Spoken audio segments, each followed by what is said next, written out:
안녕하세요. 익산의 아파트 화실입니다. 오다가 전화 상담을 좀 했는데, 이제 예전에 이렇게 여러 가지 얘기를 나누었던 분인데, 어, 사실 흔들리죠.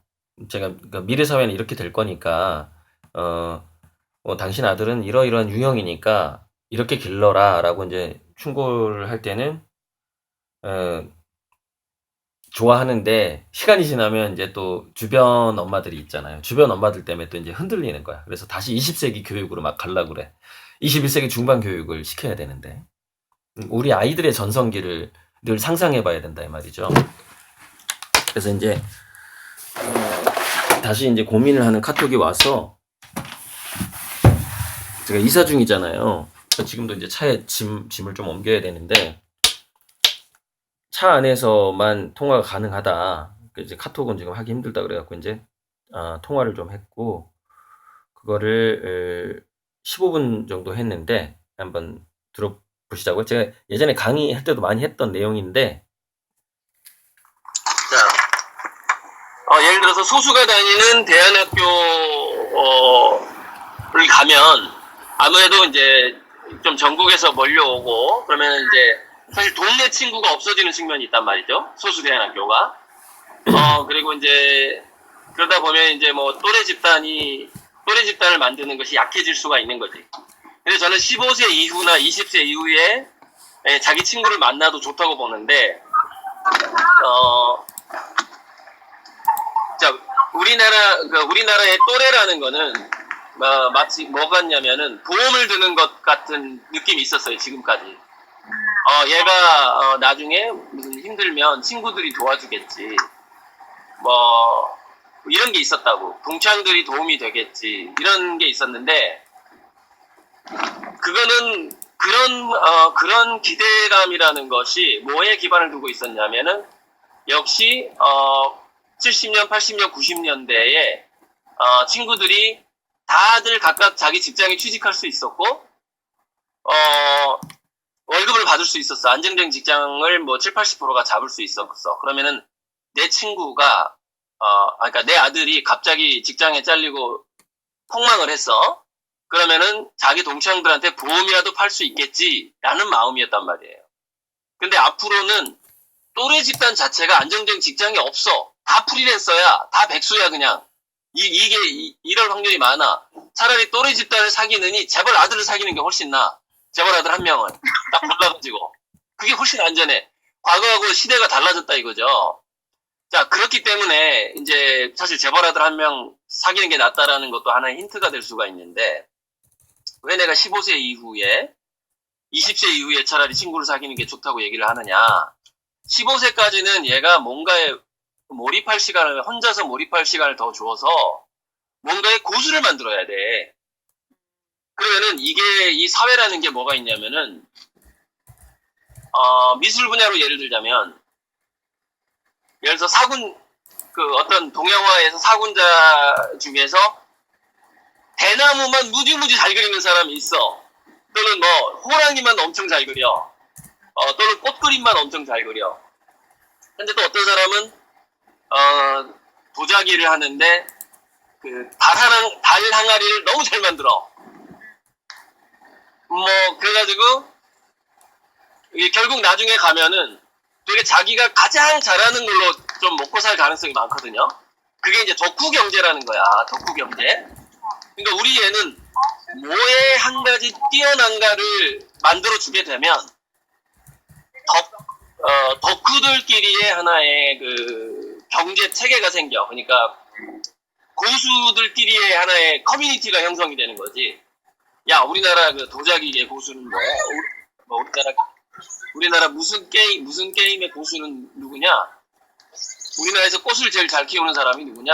뭐 이런 식의 고수들만의 하나의 세계가 형성이 되고, 서로 도움을 주고받을 때 최고수는 다른 분야의 최고수에게 도움을 받기를 원해. 그러니까 그게 뭐냐면은, 네. 10대 때까지 친구들을 많이 만들어줘야지, 이거보다는 친구는 언젠가는 생길 거야. 얘가 친구들이랑 사귀는 것보다는 뭔가 하나를 굉장히 잘하는 애로 만들어줘야지 이게 앞으로 시대에 훨씬 유리하다는 거죠. 제 생각에. 그게 뭐냐면은 결국에는 재벌 아들 한 명 사귀는 거나 같은 개념이야. 그러니까 딱 한 놈만 제대로 된 놈 사귀면 돼. 이 개념하고 우리 애가 어디에선가 고수가 되면 돼. 이 개념이 같은 개념이란 얘기지. 그래서 또래도 만들어줘야 돼. 우리 애가 뭐에 더 몰입했으면 좋겠어. 갈등을 느낀단 말이야. 또래를 만들면 평준화가 돼. 뭐가 평준화가 되느냐?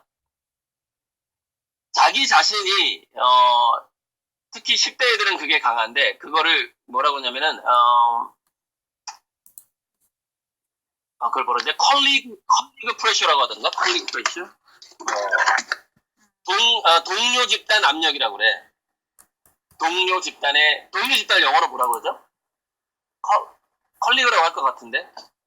아무튼 뭐 프렌시 프레셔라고 얘기해도 돼. 아무튼 그 정식 명칭이 있는데 동료 집단의 압력이라는 것이 굉장히 많이 작용을 해요. 10대 때는 본능적으로. 그래서 동조화 현상이 너무 많이 일어나. 동조화 현상. 그래서 예를 들어서 자기가 굉장히 특수한 능력을 가지고 있어, 내 아들이. 그런데 10대 초반에 동료 집단을 만들어줘 버려. 근데 동료 집단의 평균 IQ가 80이야. 근데 내 아들의 IQ가 130이라고 생각을 해봐. 그럼 얘는 IQ가 80이 되기 위해서 엄청난 노력을 해. 그게 동료 집단 압력이라는 거예요. 그래서 우리 애를 10대 때 친구를 만들어줘야지라는 게 결국에는 평균 바보를 만들어버리게 돼요. 동료 집단의 압력이라는 본능 때문에 그래.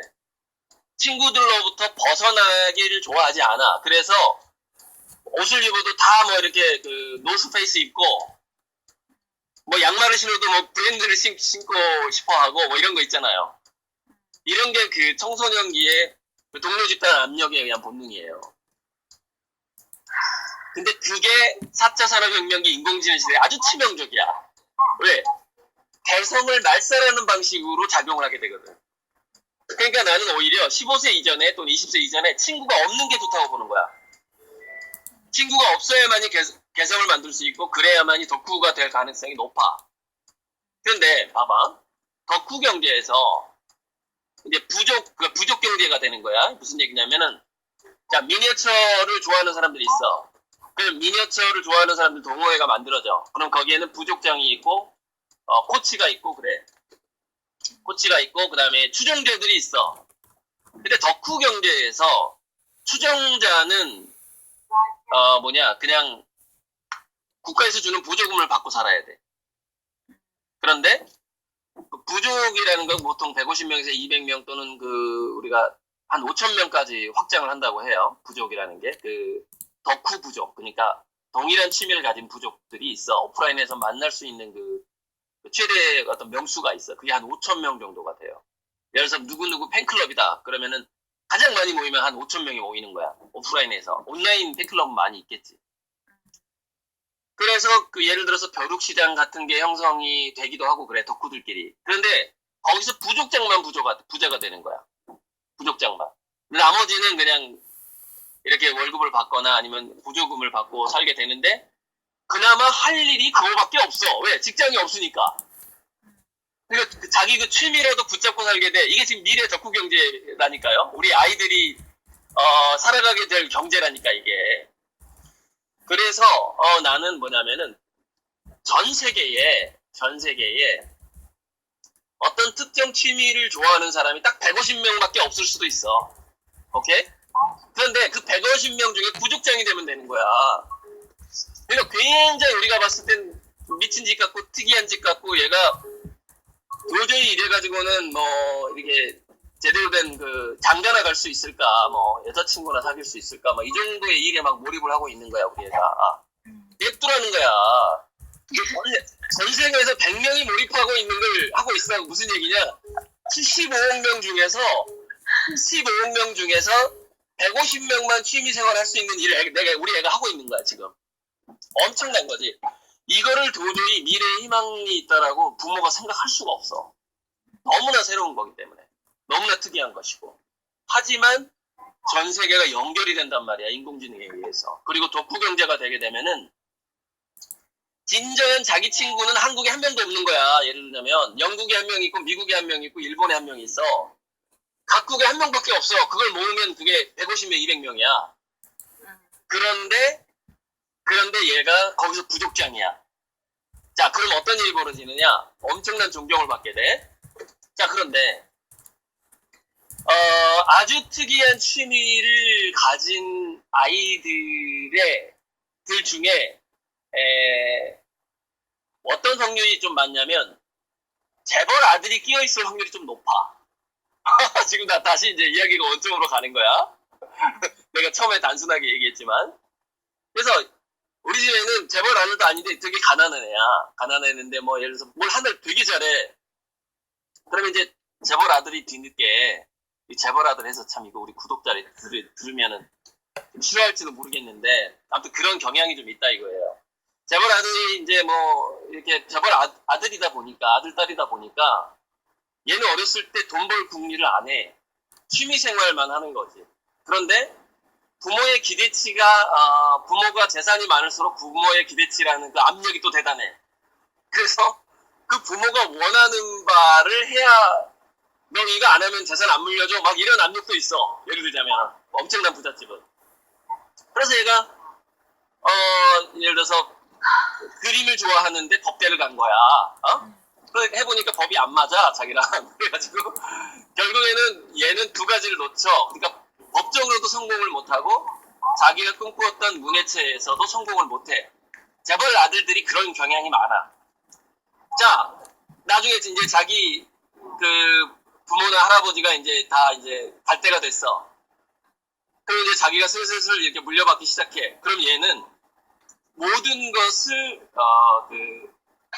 일명 전문 CEO한테 맡기고 취미 활동만 시작하게 돼요. 부잣집 아들이 그런 경향이 많아.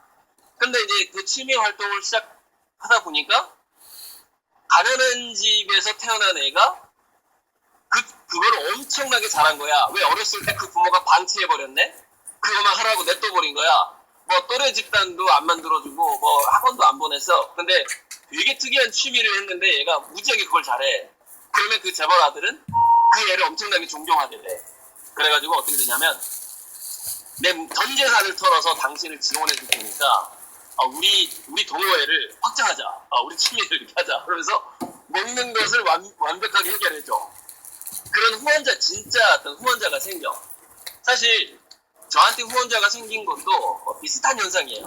그러니까 이 그림 그리는 사람한테 이제 물론 저는 약간 좀 플러스 알파가 참 많이 여러 가지가 있었지만 이 그림이 이제 미래 커런시에 굉장한 블록체인의 그 담보물이 된다. 뭐 이런 어마어마한 그림값이 올라간다. 뭐 이런 게 있었긴 했지만 저에게 후원자가 생기는 현상이랑 덕후들에게 후원자가 생기는 현상이 비슷해.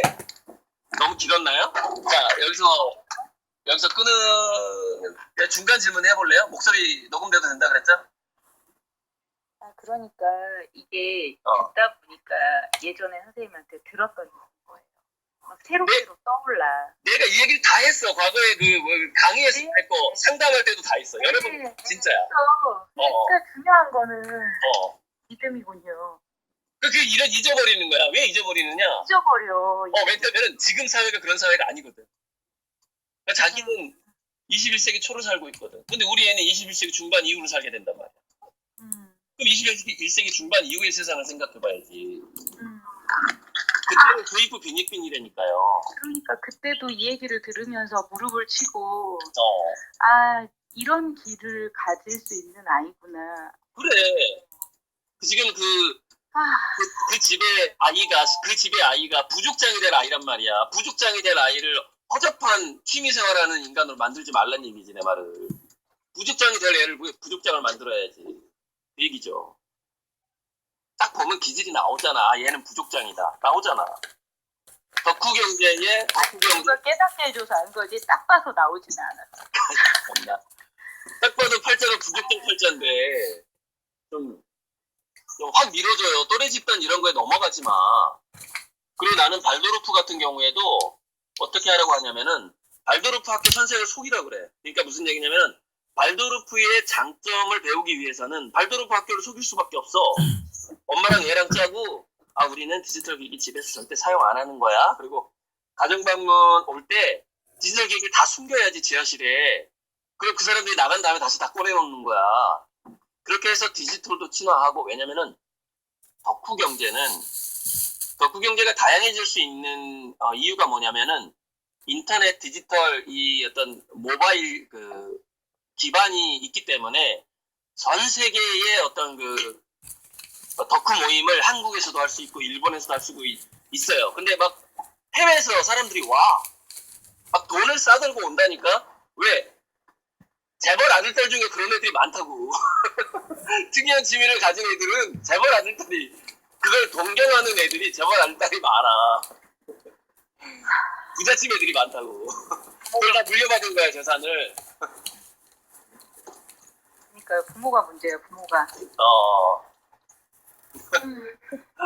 자 그러면 여기까지 일단 녹음을 끊고 자유롭게 대화합시다. 잠깐만요. 네네. 여기까지 이제 했고요. 이제 그 이후에 나왔던 얘기는 뭐냐면은 이게 우리가 뭐 작심삼일이라는 얘기도 있고 그래서 아무리 그 미래에 대한 감각을 어떤 강의나 저와의 상담을 통해서 얻었다 할지라도 다시 20세기 마인드가 팽배하는 이 21세기에 살다 보면 다시 물들어 버려요. 그래서 계속해서 이게 반복이 참 중요하구나 하는 생각이 들어요. 그래서 그런 의미에서 다시 또 이 영상을 올리는 바입니다. 네, 다음에 또 봬요.